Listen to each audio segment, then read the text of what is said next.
Good afternoon. This is Keith Brown with Commodity Consulting with some commentary for Tuesday. It's February 17th. It's around 3 o'clock Eastern Time.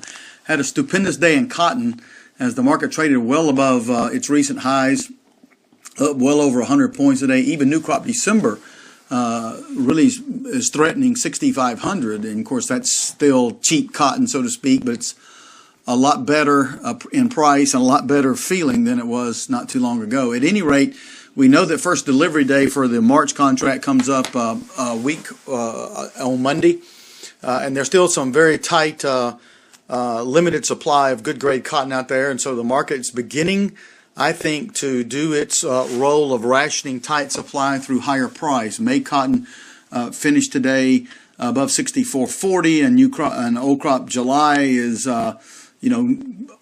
is this side of 65 cents, so that looks pretty enticing. Of course, it all goes back to that, I guess I hate to use the word methodology, but that seasonal tendency the market has of bottoming at fall harvest and then figuring out a way to go up into spring planting. And I think that's part of what we're doing right now. The dollar was down today.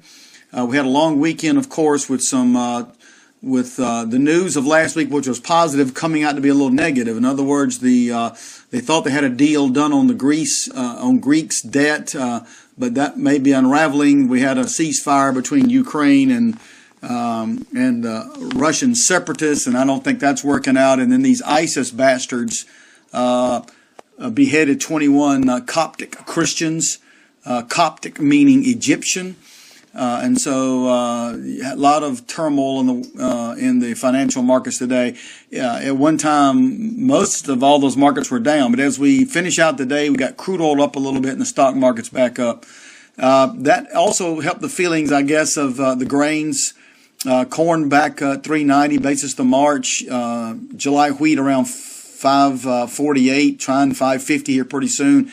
And we now have all the beans above, all old crop beans above $10. That looked pretty impressive with November's coming back to 988. There's some weather concerns around, I think, in South America and even on some of the wheat out in the wheat belt here in the United States. So, we're missing a day that pushes everything back. In other words, exports come out on Friday, and then the Chinese start their New Year celebration on Thursday. So that could be kind of interesting, too. At any rate, let's see what tomorrow brings. If you have any questions or comments, give us a call, 1-800-910-1910. Thanks for listening.